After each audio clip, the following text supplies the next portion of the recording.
All right, everybody, welcome back to the number one television program in the history of the entire universe. I am Brian Lee Durfee, author of The Forgetting Moon, The Blackest Heart, and The Lonesome Crown, all three books published by Simon & Schuster's Saga Press.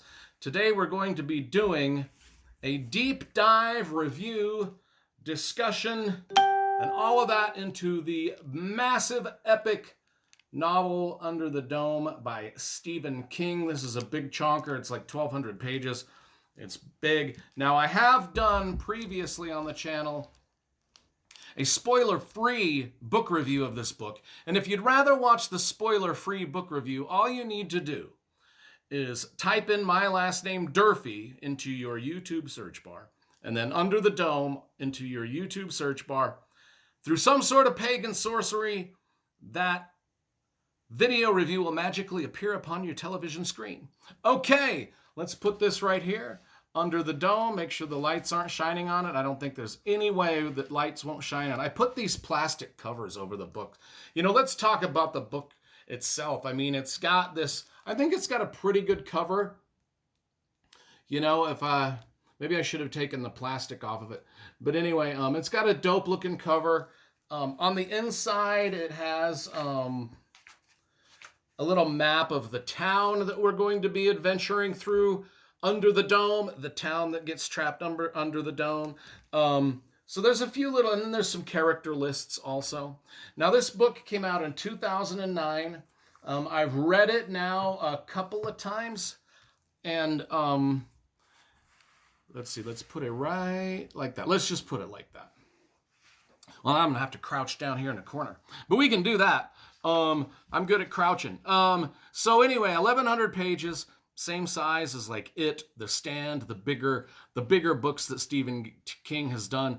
Now, let's just talk about everything that happened in this book, and the things I liked, the things I didn't like, the things that were interesting, the ending, how it ended, and everything in between. So it starts in a town called Chester's Mill in Maine. This is another made-up place, just like Castle Rock, Maine, and Derry, Maine. And we start from the perspective of a woodchuck. A woodchuck is just going through the woods and all of a sudden gets cut in half. Oh my God, what's happened? Just something, a scythe from the sky just chops, invisible, chops it in half. And then we get the perspective of some people in an airplane who they're flying through the air. And in the opening scene, they just crash into this invisible thing, and plane parts and fire rain down upon the landscape. Cars leaving this town of Chester Mill are crashing into an invisible barrier, and people are cut in half while they're gardening, because what happens is this invisible, I guess made of glass or something, dome just comes over the town, and we'll get into the dimensions and size of the dome later in this discussion, but it just comes down on this town, captures everything in this town. So anything moving back and forth, it just smashes into this invisible barrier and is destroyed. Birds included, people, cars, planes, all of it. So, and that happened in the book on October 21st. It was October 21st, they say. So how long is it? Well, what is this? This is crazy. People don't even know what's happened. The chipmunks that are cut in half, they don't even know what the fuck's going on. Nobody knows what's happening. They just know that something is a barrier and they can't get in or out. They circle the whole thing. The whole town is trapped in it. Dale Barbara is kind of our main character, our protagonist. He goes by the name Barbie throughout the book.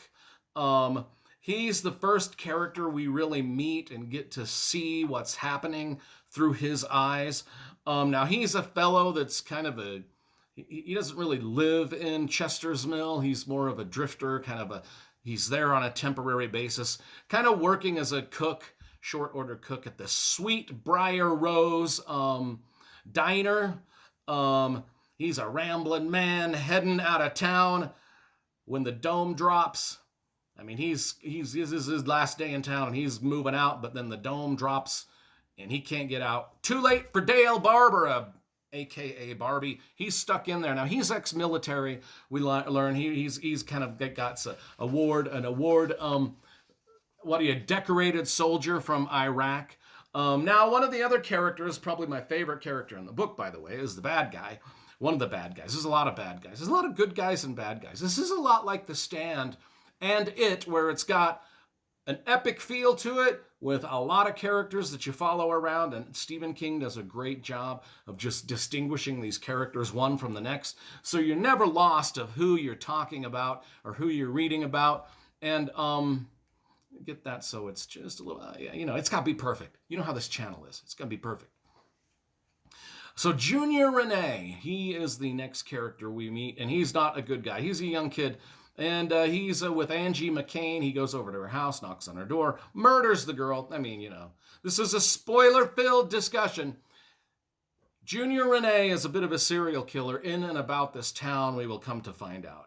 And this is one of those characters King does so well. The abusive, bullying boyfriend slash bad guy slash, who was that kid in The Stand that followed the girl around? I can't remember, Harold, Howard, something like that. This is Junior Renee is that guy. He's just the dude that's creeping on everybody, murdering people, just being a bad person. And his father is no better. Jim Renee, and that's his daddy. He's not a good dude either, and he's a town selectman. He's entitled. He's a bully too. I mean, like father, like son. Now, Sheriff Duke Perkins, he doesn't want to put up with any of these jerks. And but before he can do anything about it, he drops dead of a heart attack, pacemaker issue kind of a thing. And so then, what are we going to do with the sheriff? Now we don't have a sheriff, and this town is kind of trying to figure out what's going on because they can't leave because of the invisible barrier. Nobody can come in because of the invisible barrier. Their sheriff is just, his ticker just went out. And now we're gonna have like a lawless type of a situation here. Although nobody knows really what kind of situation they're in for quite a while in this book. Stephen King, just like The Stand, when the plague hit The Stand book, Captain Trips came into The Stand. It took us took the characters a good quarter of that book just to figure out what was up. Same thing here. They know they're trapped. They know it's an invisible barrier. They don't know when it's going to be lifted or how it is, what it is, why it is, who put it there, whatever. Anyway, the world, news gets out quick. The world kind of is like pretty quickly, the world and every news channel is like onto this. They start like sending people out to the dome to record like, hey, these people are trapped in this town, this invisible barrier, knocking on the wall, like look, we can't even get through the glass, nothing will happen. And quickly, the president gives a presidential address, of course. And as we go through this book, throughout the whole books, those small town details of character and place and time and description, just Stephen King does it so well. Like, for instance, the teenage girls that they get high all the time. They're getting high a lot, and they're just torturing little Bratz dolls. That's fun stuff to read. It has nothing to do really with the dome or anything, but you're setting up these characters as these little teenage girls burning, melting their dolls. And of course, when there's a plague or a Captain Trips or The Stand or COVID-19, that just demonetized this whole video. But just by saying that, but that's the thing is, there's panic. There's a run on the grocery stores and the supplies. And as this book progresses, supplies become scarcer. And they're like, oh my gosh, what's going to happen? The town bullies now are kind of deputizing themselves, or they're deputizing. It's like all of the bad guys become the cops, including the murderous Junior Renee, who just keeps killing and killing. Now he has a badge, which isn't going to make it easier for him. So anyway, let's talk about the dimensions of this dome. So this dome, under the dome, this dome that comes down. We find out throughout the book as they fly planes over it and around it and try to measure it and see how high up it goes and how far under the ground it goes. Turns out it's 47,000 feet high. I don't know how many miles that is, but it's got to be at least a couple. And below the earth, it just keeps going and going. They don't know where it ends below the earth, but it is literally locked this town in. It kind of reminds me of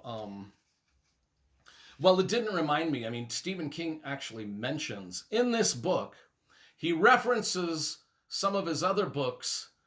I like when Stephen King like references himself in his own books, in his own books. Like in The Mist, he references that one quite a bit.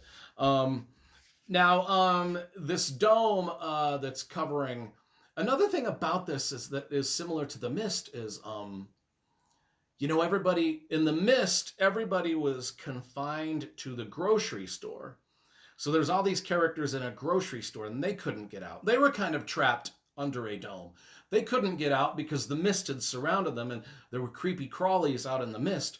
Well, this is kind of the mist. Under the dome is kind of the mist, but bigger because it's an entire city, not surrounded by mist, and no creepy crawlies beyond it, but it is like this glass dome, 47,000 feet high. They can't shoot guns through it. Of course, they can't drive cars through it. The birds can't fly through it because the birds keep bouncing off of it, breaking their necks and dying, because they're morons. But I mean, some of the people are morons too. They're shooting guns at it, having bullets ricochet. They're trying to kick it, punch it, flamethrower it, drive cars more into it, poison it, acid throw on it. I mean, every missiles. I mean, martial law is declared inside this town. And they kind of give Barbie, our main character, Dale Barbara, since he was the Iraq vet, they give him sort of the and he's going to be put in charge of this. The government, the president, that's the guy we want in charge. Of course, now the bullies, the guys that have made themselves the police are like, no, they put him in jail. Of course, they're like, well, we're not going to have this army guy rule us. We're going to rule ourselves because we're the town bullies. And I mean, even the United States government's trying to figure out how they can shatter this dome, how they can break into it, and they're shooting missiles at it. They're just doing all sorts of things. But meanwhile, in the dome, of course, things are spiraling out of control. The town people, they're just starting to loot. There's suicides, there's rapes, there's murders. It's really turning into like a Lord of the Flies type of a situation. And kind of like the mist in the grocery store. I mean, those people started turning on each other too. On a grander scale, though, in this book, we've got the religious fanatics, and all the, that's even like the mist, there's like the religious nuts. In the dome, there's the religious nuts that think they can pray enough. If they pray enough, the dome will disappear. They try everything, really. Now, the highlight of the book, in my opinion, is the interactions between Junior Renee, the young kid bully. Now he has a badge, he's still killing people, and he pins all the murders on our protagonist, Barbie, Dale Barbara / Barbie, the Iraq vet, the person that the government wants to run this problem. We martial law, and our Iraq vet, Dale Barbara, is going to be in charge. And the young kid, Junior Renee, who has the badge, he's like, nah, we're throwing that fucker in jail. This is where the book really shines, is the interactions between Junior Renee, the serial killer, who's got the badge, and Dale Barbie, who's been put in prison, and he's under Junior's direct supervision in prison, and it's like watching Hannibal Lecter with a badge. On the outside of the prison, interviewing the good guy, Dale Barbara, in the inside, locked up. And it's absolutely great. The dialogue is great. The threats that they make back and forth are fantastic. The interplay, the give and take, it's the one-upsmanship they try to do to each other. Now, as things progress, though, our hero is in prison, our bad guys are running amok. There's, they're making a mess. The smog is starting to fill up the dome. I mean, because people, they're still using their heaters, their cars, their trucks, their fires, electricity, all of that, and the smog is starting to fill up. Birds are dying, etc. And they still don't know why, what, where, how, or who's done this to them. And the government can't figure it out either. I mean, people on the outside are literally standing around the dome, watching what's going on like fish. Like watching a fish in a bucket or barrel or whatever fish live in fish tanks. Okay. Anyway, but yeah, they're just like a fish bowl. That's what I was looking for. It was as if a bunch of people are standing around a fish bowl watching the fish. That's what's going on, and it's just everything spiraling so far out of control. And Junior Renee's father, the sheriff, the self-appointed sheriff, starts to, he's gonna waterboard. He's gonna waterboard Dale Barbara. I mean, Barbie's gonna get waterboarded. I don't know if any of you have ever waterboarded a Barbie doll, but I mean, that would probably be, you'd be disturbed if you did that. I mean, I don't know. But they're going to waterboard Barbie here in this book. And there's a, it's real harrowing, like, kind of, there's no real horror in this book. No real jump scares. There's no killer clowns, or there's no... it's just people. It's people trapped under a dome that don't get along, and the horror is how they treat each other. And now one of the side notes to this, one of the little Easter egg side note, Coinky weirdness dinks, Quinky dinks is what people call it, not Coinky weirdness dinks. Although that would be all right too. But the character from Lee Child's Jack Reacher novels makes an appearance in this book. Yeah, there's they reference multiple times Jack Reacher, and which makes Jack Reacher of Reacher fame part of the Stephen King multiverse. Somehow, the multiverse of Stephen King has crossed over into the Jack Reacher novels, and now Jack Reacher is right there alongside Pennywise and Roland Deschain and the Dark Tower and everything. Salem's Lot. Jack Reacher is in the Stephen King universe. He just is. I thought that was cool. And I remember when Stephen King was writing this, he did mention that he had a book coming out where Jack Reacher would make an appearance. Hey, that's dope, that Lee Child. And I'm wondering now if any Stephen King stuff made it into the Jack Reacher series. That's what I'm wondering. If you guys know the answer to that, let me know in the comments.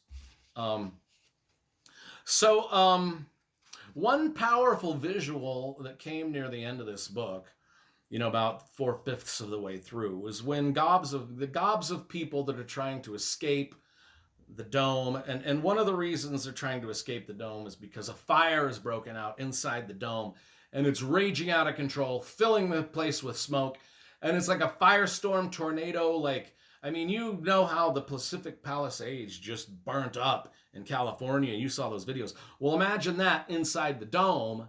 Well, that's happening. And now there's a visual that I really like the way Stephen King wrote it, where the gobs and gobs of people are they're pressed up against this invisible barrier, trying to get out, screaming. I can just picture their faces as they're screaming. They're like... That's my me miming that I'm in a box. Okay. And screaming at the same time. Probably not very good. I'll never make it as a mime. But I never want to try either. I mean, what's to do that? But anyway, that's a very good visual. And then also the people that are on the outside of the dome that have loved ones inside of the dome are also doing the whole mime. Trying to, and it's raging fire out of control, racing through the dome. At the end, let's talk about the end. Only 397 people really kind of survive the catastrophe. And then, God, I can't remember exactly. I read this about 2 weeks ago, and I just finally got to the... I think maybe only 20 survive total out of the whole thing.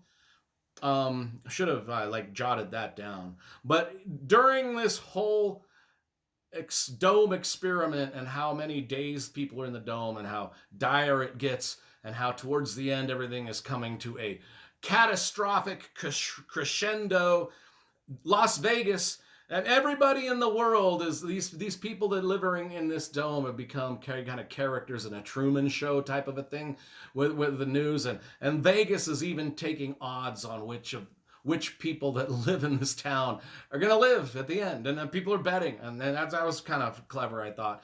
And towards the end, of course, people are reduced. The final few that are left are reduced to there's no air. The oxygen's been sucked out. They're reduced to sucking air out of the tires.